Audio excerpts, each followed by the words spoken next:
Hello, Maria. This is another one of those videos in that series that we're making where we interview people in the fall and summer of 2018 while you're a young child with messages from Maria into the future. And today we're going to be sitting and talking with your mom. Hi, Pooh Bear. All right, Mom. Why don't we begin at the beginning? What can you tell me about your parents and your childhood?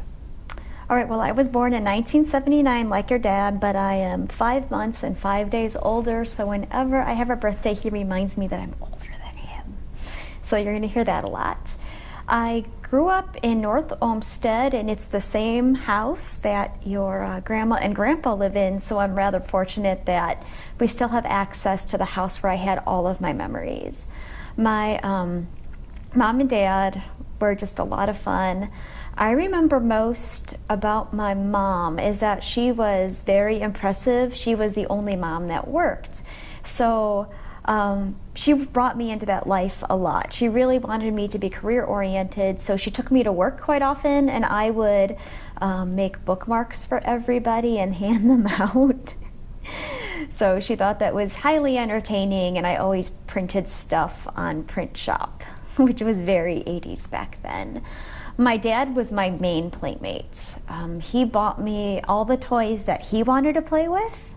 So I had a lot of memories with dinosaurs and erector sets and Lincoln Logs. Let's just say that I was like a tomboy growing up. And most of my friends were the other little boys because I wasn't really into playing house and stuff like that. Usually playing house meant I was the doctor, he was the lawyer, and we traveled around the world, so that really wasn't much of playing house, but it ended up being kind of like our early life, so I guess there's something to be said there.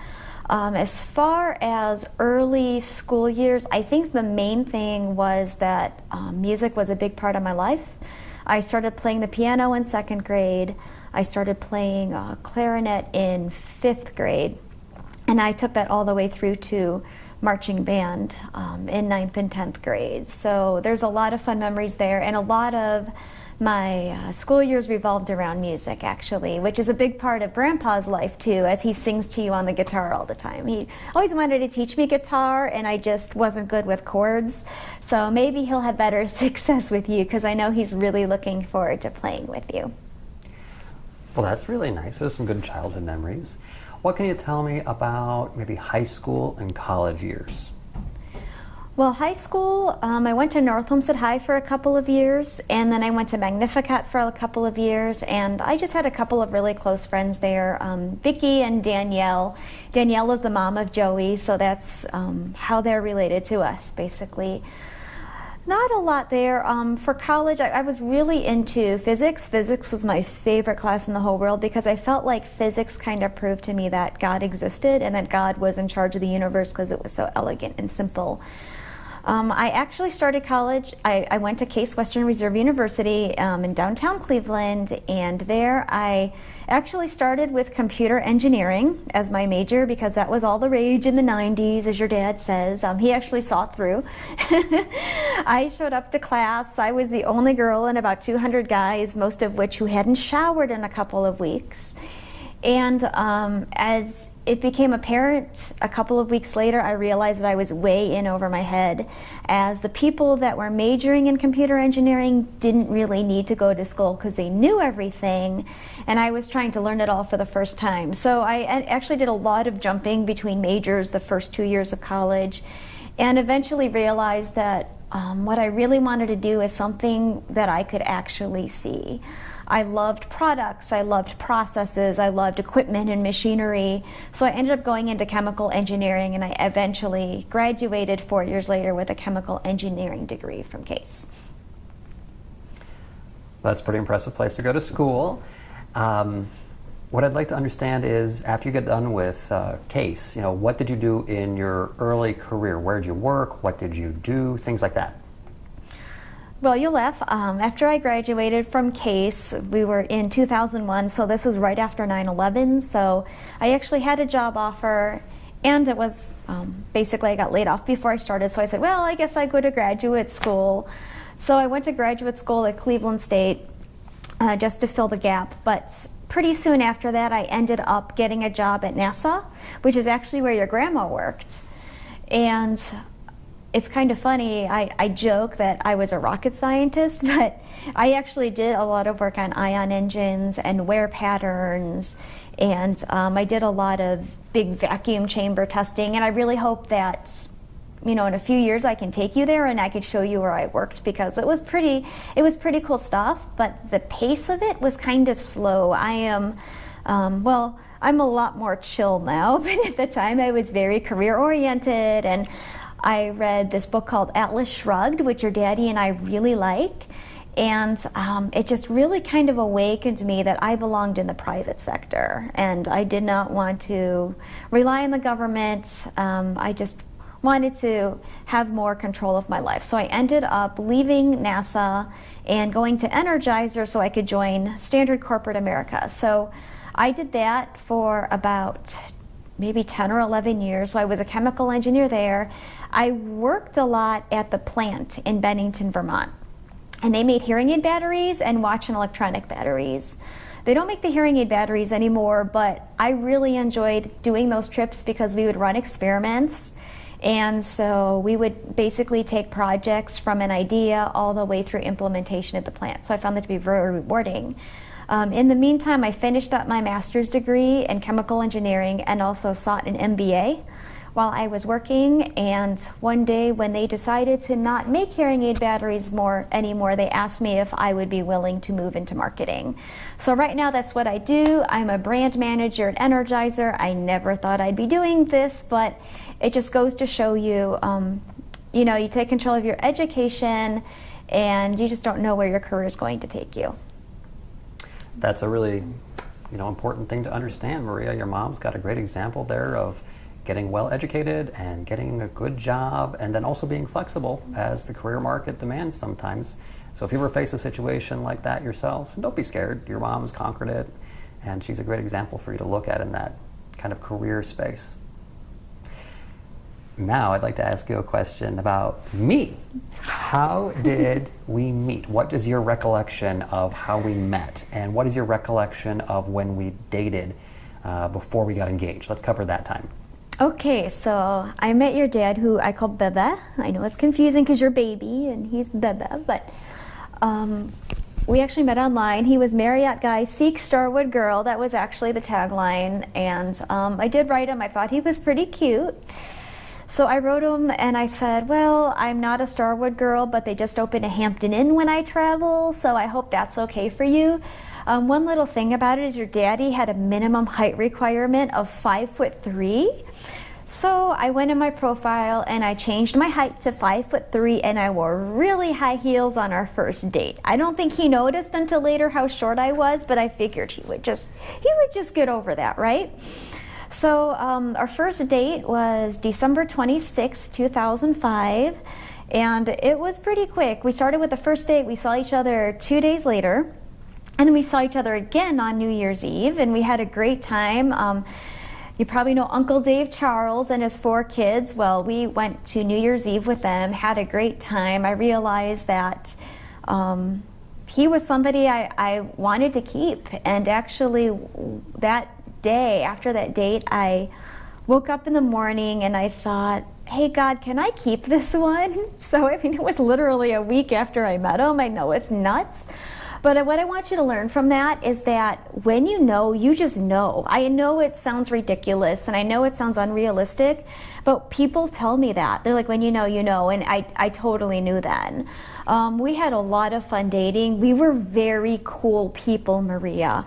I mean, we went downtown and we used to like get dressed to go out to the clubs at like 10 o'clock at night.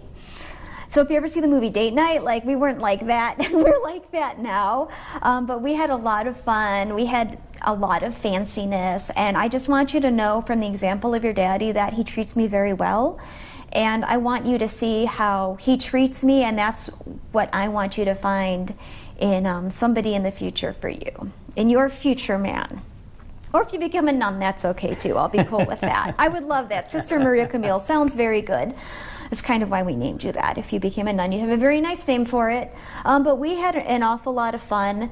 We got engaged in in December of 2006, and it was at the North Olmsted skating rink. And a funny thing about that is it was actually 6th grade DJ night. So yeah, that's kind of unusual. So we go in there and I'm like, I don't know, there's a bunch of kids in here. You know, do we really want to go ice skating? And your dad goes, yeah, we gotta go. And so we skate a little bit, and I was wearing his socks because I wasn't planning on skating. So I got engaged in your daddy's socks, which is something I'll never forget. And it was a break, and the Zamboni comes out and it's cleaning the ice. And your dad's like, we gotta go out there, I go, no, you can't go with the Zamboni. Like, we're gonna get in trouble. Like, the high school referee guy is gonna yell at us. And he was like, no, we gotta go out and skate now. So we go out on the ice, we're all alone. And like, the lights dim, and I don't remember what the song was, but some music comes on, he gets down on one knee, and all the like little 6th graders are taking pictures on their phone as we're getting engaged. So I remember that was really fun, and it was really unexpected. And then we got married in August of 2007. So it sounds kind of fast now, but I didn't have any reservations. I actually would have loved to get married sooner. But yeah, we had a great time. As far as our early years of marriage, we spent most of it focusing on our career as well as traveling. We went to, I can list them out, but we did like London, Paris, China, Italy, Abu Dhabi, Ecuador, South Africa, Israel, and the Philippines. I think that's everything in order. Also a big pivotal moment for us is when your dad ran for city council and we ran the election together and we campaigned, and it was a ton of work, but to be honest with you, like, it made me realize that we could totally do this parent thing together because we just made an awesome team. So that was actually a lot of fun, and I would love for you to understand the process when you get a little bit older. Yeah, that was definitely a ton of fun. Your mother and I really enjoyed working together on that city council campaign. A lot of people in the family really pitched in and helped out. It was just a really exciting experience for all of us. And maybe someday if you want to get involved in helping out people, that'd be something that you could consider doing in the future. But it was something that I've really enjoyed, and your mom and I really had a good time working together on that. One thing I'd like to ask your mom to try to talk about for just a moment or two is, what's probably your favorite memory from all of our travels? Oh my gosh. That's a hard question because there's so many of them. I think the one that was really powerful to me was probably when we had just arrived in South Africa and we're sitting in this amazing, it was supposed to be called, I forgot what they called that, but it was like this little cabin on stilts, and it was our 7th anniversary. And we were just sitting there like watching the koodoos and drinking a glass of wine and saying, I cannot believe this is our life. That was a very fun moment. I like that one too. We had a similar moment when we were in the Philippines. We were in a beautiful hut in the Philippines as well. So maybe we can go back to some of these places one day. I think my favorite moment from all of our travels was when we were in Israel and we got to see some of the places where Jesus was born and grew up and died and all of that. That was probably the most impactful trip I think that we took, but so many fun trips. But then the most exciting part of our life so far began, and maybe you could tell us a little bit about when Maria came along. Well, Maria, we actually had been waiting for you since 2014. We've been actually it was in Africa. But yeah, so you took a couple of years to come along and be created, and we were really happy. I remember suspecting that you might be inside of Mommy, and I told your dad, I said, I think I might be pregnant. It was on the Rocky River Pier, actually, June 26th. And we said, let's see, let's find out, because we had been disappointed a few months before. And I remember getting the test, And it felt like, oh my gosh, it's going to take 2 minutes. It's going to take 2 minutes to show up. How can we wait that long? And as soon as like the test started, I mean, within 5 seconds, we knew that you were on your way. And we were just so surprised, excited, bewildered. Let's see, you came into this world just as surprisingly. You were 6 weeks early. I didn't know I was in labor. I seriously thought you were literally a Chipotle burrito attacking me in the middle of the night, and then my water broke. And you were here a few hours later, so thank you for a very, very easy natural labor and delivery. I appreciate that. I can't hold it over your head that I was in labor with you for 20 hours because it was maybe an hour of pushing. So I thank you for that. I was attached to you right away, and I felt such a deep sense of gratitude that we had you in our lives. It was very scary in the beginning, but it just gets better and better as you get older and you come online, and I see your just little personality. Actually, it's a big personality shining through. It's exhausting, but it's exhilarating, and parenting is just so worth it. It's the hardest job you'll ever love, is what I hear people say. And it's absolutely true. It also teaches you what's really important in your life and what's not. And you are the most important thing in our life right now. That's a really nice beginning story there. One thing that I just remembered as your mom was telling that part of the story was a very funny story, actually, about the day you were born.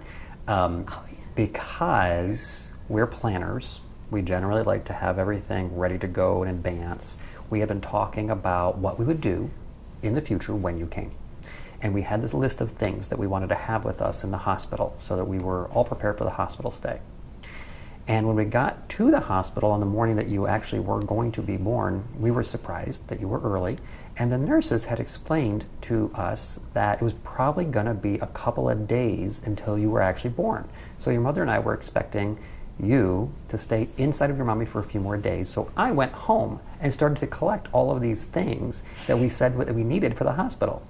And your mom called me and she said, "You need to get back here right now. Maria is coming quickly." And I said, okay. And then I went back to collecting things. And then she called me about 1 or 2 minutes later just to make sure I understood. And she said, "You need to come right now." And then I understood that she meant right now. So I jumped in the car and I was driving as fast as I possibly could to the hospital, which was completely ironic because there was really no need to go get all of those things. We didn't need any of them. We just thought we did.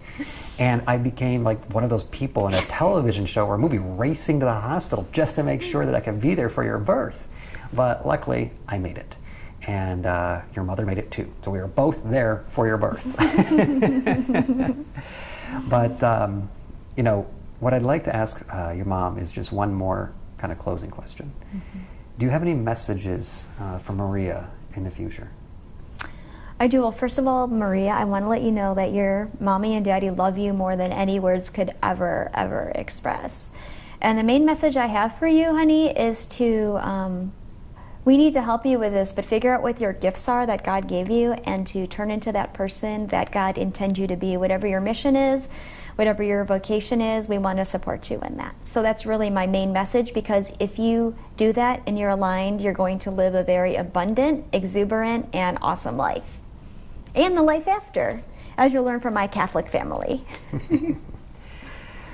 Well, Maria, your mom and I really hope that you enjoyed this series of videos, and it's been fun making them, and we'll catch you later. All right. Bye. Bye, Boo Bear.